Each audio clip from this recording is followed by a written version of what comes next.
جوانترین و گەرموگەشتین سڵاوکانتان پێشکەش بینەرانی خۆشەویستی تەلەڤیزیۆنی کۆمەڵە لەگەڵتانین بۆ پێشکەشکردنی گەشتی هەواڵەکانی ڕۆژی چوارشەممە سەرەتا سەردێری گرنگترین هەواڵەکان.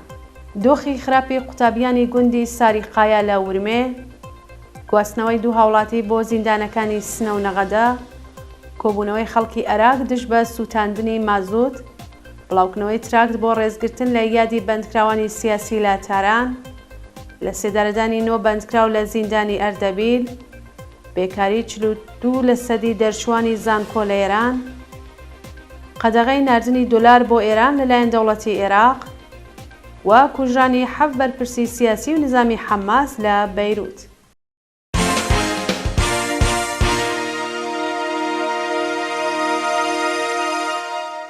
درێژی هەواڵەکان بەرزڕاگرتنی یادی ڕەزا لوتفی لە دێولان. بەپێی هەواڵی گەیشتوو ڕۆژی سێشەممە 12 مانگی بەفرانبار، بنەماڵەی هەمیشە زیندوو ڕەزا لوتفی و کۆمەڵێک لە خەڵکی ئازادیخوازی دێولان بە مەبەستی ڕێزگرتن لە یادی ئەو گیانبەخت کردووە لەسەر مەزاری کۆبوونەوە. ڕەزا لوتفی لە ڕەوتی نەڕزایەتیەکانی شۆڕشی ژینا لە شاری دێولان بە تەقەی ڕاستەوخۆی سەرکوتگەرانی کۆماری ئیسلامی گیانی بەخت کرد. ڕۆژی سێشەممە بنەماڵەی ئەو گیانبەخت کردووە هاوڕێ لەگەڵ کۆمەڵێک لە خەڵکی ئازادیخوازی ئەو شارە لەسەر مەزاری کۆبوونەوە بەڵێنیاندا درێژە دەری ڕێگای پڕشانازی بن. لە هەواڵێکی دیکەدا بنەماڵەی هەمیشە زیندوو نیما نووری لە شاری کەرەج لەسەر مەزاری محەممەد مهدی کەرەمی کۆبوونەوە ڕێزیان لە یادی ئەو گیانبەخت کردووە کردو. خوا زیاری ئازادی بێ شەرت و مەرجی ماشەڵڵا کەرەمی باوکی بوون. دۆخی خراپی قوتابیانی گوندی ساریقایە لە ورمێ. بەپێی ئەو وێنە ویدیۆیانەی بەدەستمان گەیشتووە قوتابیانی گوندی ساریقایە بەهۆی نەبوونی سرویسی گواستنەوە ناچارن مەودایەکی دوور ببڕن تا دەگەن بە قوتابخانەکەیان کە لە گوندێکی دیکەدا هەڵکەوتووە. بەوتەی هاوڵاتیان قوتابیانی گوندی ساریقایە بە سەرمای زستان و لە جادەیەکی قوڕاویدا ناچارن مەودایەکی دوور ببڕن تا دەگەن بە قوتابخانە. زۆرجار لەو ڕێگەدا تووشی کێشە دەبن و گیانیان دەکەوێتە مەترسیەوە. هەندێک جاریش ناچارن لەو ئۆتۆمبیلانەی کە لە جادەکەدا هاتوچوو دەکەن کەڵوەربگرن و لە دۆخێکی خراپ و نائەمندا خۆیان بگەێنە قوتابخانە. ئەوە لە حاڵێکدایە کە ڕژیمی سەرکوتگەری ئیسلامی نەیتوانیوە قوتابخانەیەک بۆ منداڵانی ئەو گوندە دابین بکات یان بەلانی کەم سرویسێکی هاتوچۆیان بۆ دابین بکات. گواستنەوەی دوو هاوڵاتی بۆ زیندانەکانی سنە و نەغەدا ڕۆژانی یەکشەممە و سێشەممە 10 و 12 بەفرانباری 1402 دوو هاوڵاتی بە ناوەکانی حەمزە سجادی خەڵکی سنە و سادێق مەحموود نەژاد بە مەبەستی تێپەڕکردنی ماوەی بەندکرانیان ڕەوانەی زیندانەکانی سنە و نەغەدە کرا. ڕۆژی یەکشەممە حەمزە سەجادی دوای بانکران بۆ دادگای گشتی و انقلابی سنە دەست بەسەر و بۆمبەسی جێبەجێکرانی سزای 1 ساڵ بەندکرانی ڕاگوێزی زیندانی ناوەندی سنەکرا.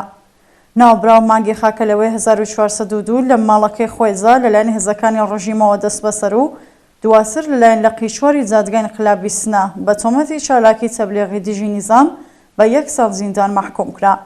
لەلایەکی دیکەوە ڕۆژی سێشەممە سادێق مەحموود نەژاد لە خۆپیشاندەرانی برینداری شۆڕشی ژینا لە پیرانشار پاش بانکران بۆ دادگای ئەو شارە دەست بەسەر و ڕەوانەی زیندانی نەغەدەکرا. ناوبراو ماوەیەک لەوەبەر لەلایەن دادگای انقلابی مەهابادەوە بە تۆمەتی ئەندامەتی لە یەکێک لە حەزبەنێرەکانی ڕۆژیم و تەبلیغ دژی نیزام بە 5 ساڵ و 6 مانگ زیندان مەحکوم کرا. سادق مانگی پوشپەڕیەم ساڵ و لە پەروەندەیەکی دیکەدا لەلایەن لە قی 102 دادگای تاوانەکانی پیرانشار بە تۆمەتی تێکدانی ئاسایشی گشتی لە ڕێگەی بەشداری لە ناڕزایەتیەکان و هاندانی خەڵک بۆ توندوتیژی بە 3 مانگ زیندان و 30 زەربە شەلاق مەحکوم کرا، بەڵام ئەو حکومە لە دادگای پێداچوونەوە بۆ 8 ملیۆن جەزای ماڵی گۆڕدرا. کۆچکردنی بریندارێکی دیکەی شۆڕشی ژینا بۆ جەرەوەی وڵات. مەحموود عەبدی یەکێک لە بریندارەکانی شۆڕشی ژن ژیان ئازادی لە شاری بۆکان بەهۆی گوشاری بەردەوامی ناوەندە ئەمنیەتیەکانی ڕژیم ناچار بە کۆچکردن بۆ جەرەوەی وڵات بوو. بەپێی زانیاریەکان مەحموود عەبدی تەمەن 44 ساڵ ڕۆژی 28 خەزەڵوەری ساڵی ڕابردوو لەلایەن هێزە سەرکوتگەرەکانی کۆماری ئیسلامیەوە بە سەختی بریندارکرا. ناوبراو پاش گوشاری بەردەوامی ناوەندە ئەمنیەتیەکان و لە حاڵێکدا هەوڵی ڕەفاندن و گرتنیاندا بوو ناچار بە هەڵاتن و کۆچکردن بۆ دەرەوەی وڵات بوو. کۆبوونەوەی خەڵکی عێراق دژ بە سوتاندنی مازۆت. ڕۆژی سێشەممە 12 بەفرانباری 1402 کۆمەڵێک لە دانیشتوانی شاری عێراق لا ناڕزایەتی بە سوتاندنی مازۆت لە وزەخانەی شازەند و پیسکردنی هەوا کۆبوونەوە. بەشداربووانی ئەو کۆبوونەوە بە بەدەستەوەگرتنی پلاکارد و وتنەوەی دروشم خوازیاری ڕاگررتنی پرۆسەی سوتاندنی مازۆت لە وزەخانەی شازەند بوون. بەڵام هێزەکانی ڕژیم هێرشیان کرد سەر خەڵک و پلاکاردەکانیان کۆکردەوە ڕێگەیان نەدا کۆبوونەوەکەیان درێژە بکێشێت. بڵاوکردنەوەی تراکت بۆ ڕێزگرتن لە یادی بەندکراوانی سیاسی لە تاران. ڕۆژی سێشەممە 12 بەفرانباری 1402 کۆمەڵێک لە ژنان و پیاوانی ئازادی خواز با بڵاوکردنەوەی تراک لە نێو شەقامەکانی شاردا خوازیاری ئازادی تەواوی بەندکراوانی سیاسی بوون.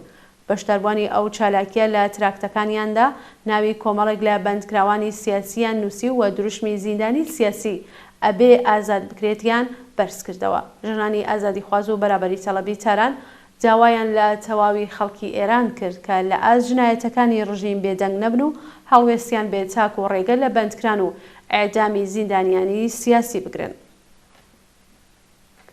لە سێدارەدانی نۆ بەندکراو لە زیندانی ئەردەبیل. لە چەند ڕۆژی ڕابردوودا نۆ بەندکراو لە چەند پەروەندەی جیاجیادا و بە تۆمەتی پەیوەندیدار بە مادەی هۆشبەر لە زیندانی ئەردەبیل ئێعدام کراون. ناوەندی میدیایی دادستانی ئەردەبیل ڕۆژی سێشەممە ڕایگەیاند سێ بەندکراو کە پێشتر بە تۆمەتی پەیوەندیدار بە مادەی هۆشبەر بە ئێعدام مەحکوم کرابوون پاش پشڕاستبوونەوەی حکومەکەیان لە دیوانی باڵای وڵات لە زیندانی ئەردەبیل لە سێدارەدراون. هەروەها حکمی ئێعدامی 6 بەندکراوی دیکەش بە تۆمەتی بازرگانی بە مادەی هۆشبەر لەو زیندانە جێبەجێکراوە. شانی باسە کە وتەبێژی دەستگای قەزای ڕەژیم لە شاری ئەردەبیل لە بردننی ناوی ئەو 6 بەندکراوە خۆی بواردووە.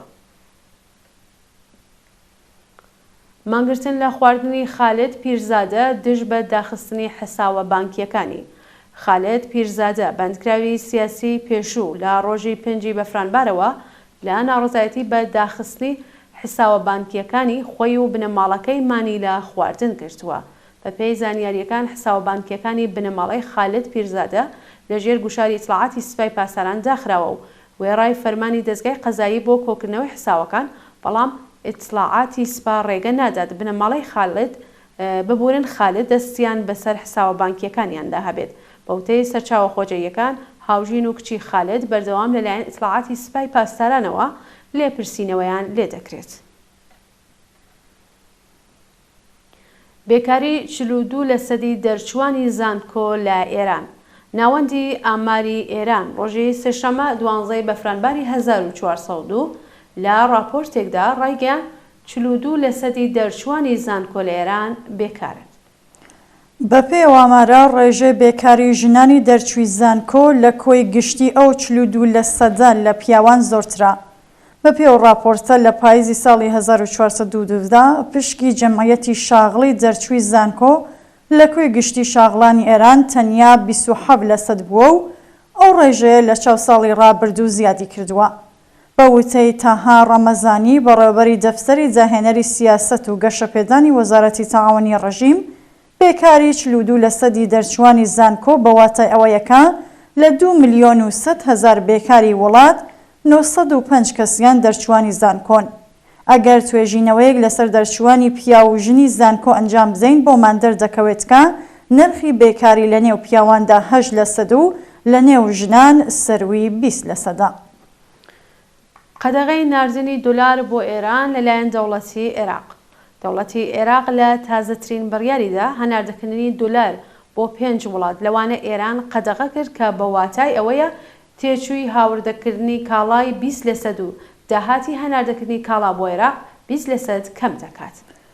بەپێ راپۆرتەکان دەبیری ژووری بازرگانی ئێران و عێراق ڕایگەیاندووە کە هەر چەشنە بازرگانیەکی ورد و گەورە بە ئەرزی خارجی لە بازارەکانی نێوخۆ عێراقدا قەدەغەیە و کڕین و فرۆشتنی ئەرز لە بازارەکانیشدا قەدەغە کراوە. جەهانبەخش سەنجابی دەبیری ژووری بازرگانی ئێران و عێراق لەوبارەوە وتی عێراق ناردنی ئەرزی خارجی بۆ 5 وڵات لەوانە ئێرانی قەدەغە کردووە و چیتر سەرافی یان بانکەکان یا وڵاتە ناتوانن بە دۆلار یان یۆرۆ لەگەڵ ئێراندا مامەڵە بکەن و ئەگەر بیانەوێت پارە بۆ ئێران هەناردە بکەن ئەبێت ئەرزی خارجی لە بازاڕی ئازاد وەربگرن کە جیاوازی نرخەکەی 20%. دووهەوامان سەبارەتە بە کوژرانی 7 بەرپرسی سیاسی و نظامی حەماس لە بەیروت. شەوی سێشەممە 12 بەفرانباری 1402 ئەرتەشی ئیسرائیل لە ڕێگەی پەهبادەوە هێرشی کرە سەر شوێنی مانەوەی بەرپرسانی سیاسی و نظامی حەماس لە شاری بەیروتی لۆبنان و 7 ئەنجامی ئەو گروپە کوژراون.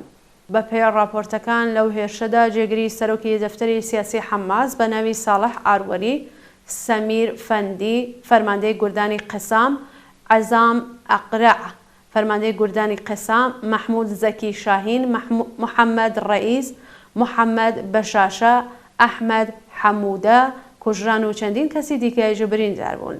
لە ئێستادا ئەرتشی ئیسرائیل خۆی بۆ وەڵامدانەوەی حیزبوڵڵای لوبنان، حەماس و جیهادی ئیسلامی ئامادە کردووە، هەرچەند هێشتا بە فەرمی بەرپرسیارەتی ئەو هێرشەی لە ئەستۆ نەکردووە. خۆشەویستان، هەواڵەکانتان پێشکەش کرا، کاتێکی خۆش بۆ هەموو.